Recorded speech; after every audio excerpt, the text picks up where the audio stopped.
We have a Armed Ohio Heathen 92's Passport Bro story. All right. Was sent in to us. Good evening, Pop and the regiment. Better late than never, but here's my Passport Bro story. In the latter half of 2019, roughly 2 years after discovering your show, I came into contact with a Brazilian cutie. Ooh. You just piqued his interest. In a Facebook comments section discussing the detriment that mass migration has on developed countries, and apparently Brazil is having a similar problem.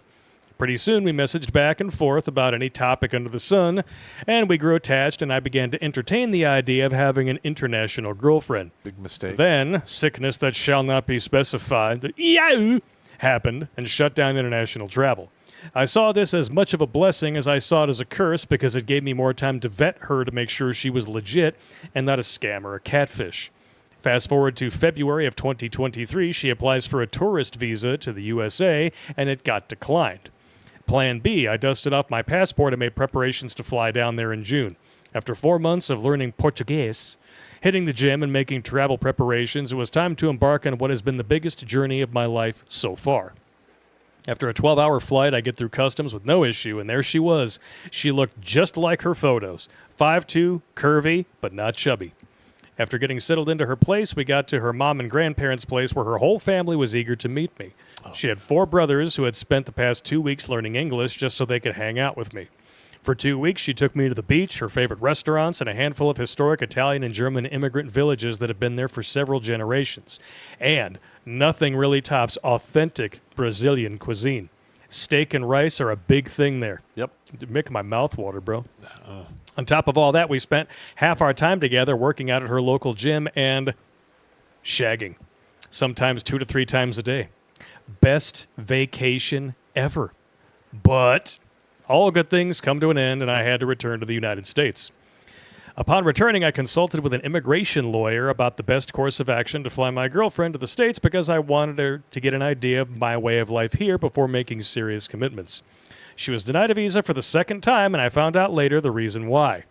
Not disclosing the details, but it angered me that our border is wide open for criminals, but they'll deny her. I was just thinking the same thing. Yeah. Afterwards, we agreed to break it off after 4 years to the day because being apart was too much for her. I hold no malice towards her, only the bureaucratic red tape that kept us apart. It's just how it goes. Like, Brazil, at that point in time, had just elected a populist.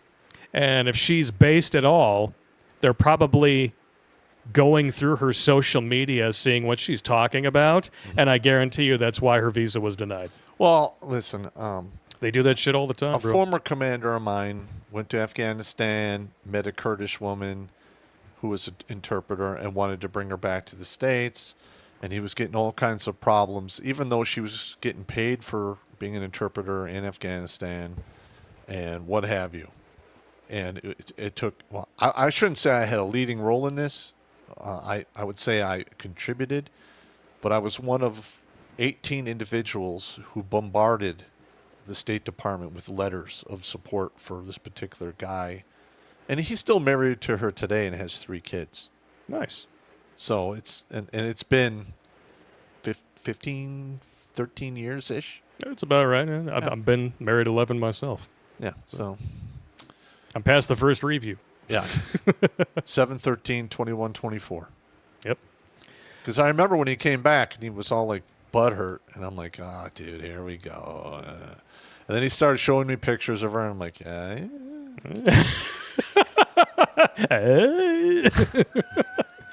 I think we've all made that sound of like, oh, why would you want to? And, I get it. And she came from a very traditional family and all that other stuff. That's a good thing. And I was literally got to the point where I'm like, all right, roll your dice, take your chances. Yeah. How many of us, when we were young, dumb, and full of stuff that rhymes with dumb, like in our 20s, dated chicks who came from broken homes, single mother homes, divorced. And we thought, oh, she's different. She's not going to end up like that because she knows how bad. No. We are funhouse mirrors. Women detest accountability. They dodge it like Neo dodges bullets in the Matrix, okay? Most of them refuse to go to therapy because it is so important for them to believe that the problem is not them. Correct. Yeah. Like, all their exes were toxic, narcissistic, abusive jagoffs, right? Yeah. Useless scum-lapping shitbags. Anyway. But listen, I spent all that time in the Army, and I can't tell you how many times I have a soldier standing right there, literally going, "Oh, she loves me.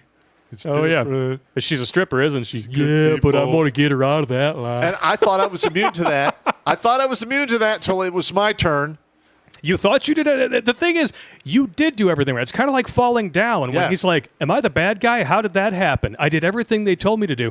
You did everything that your mom, the one person that you should be able to trust above any other when giving you advice on women, what she told you to do, and she got you fucked because she dodges accountability too. Why? Tits. Fuck. Well, that is a very good explanation, and I would say that's mostly correct. It's the thing. The thing that really ticks me off about modern women is that they will see other women dragging men under the wheels of bureaucracy, just raking them through the fucking coals. And they know it's wrong, but they don't want to be excommunicated from the cult, so they back it up. Correct. This is modern women are the quintessential example of doing the right thing only when somebody is watching. And even then, it's if they it's feel questionable. Like it, yeah. Flip a coin. I can't tell how many times I've heard women like, "You go, girl." Oh, yeah. Literally. Oh, you don't cook or clean? You go, girl. Oh, yeah, that's outdated, traditional gender norms. We don't need those anymore. It's just basic life skills to exist. Yeah. Like, I mean, Some of these women were bragging Yeah. that they got pregnant from another dude and they fooled this other guy, and their women friends are like, "You go, girl." Oh, yeah, you get that money. Yeah, I mean, because the guy who knocked you up, he's never going to be a good one. But you're good, apparently good enough to spread his seed around. Well, like Chris Rock said it best, one of the biggest lies women say is, "It's your baby." Yep. what is it, like What's it, 33 or 34%? 33%, one third. I love how he phrased it. He said, men lie the most, Yep. women tell the biggest lies. When a guy lies, I was at Dave's house. When she lies, it's your baby. Or I do. Yeah. But for now. Yeah, you have to add the for I now. will And only for if. now. Only if the money keeps coming in. Only if you don't get a dad bod. Never. But if I gain weight and you say anything, oh my God.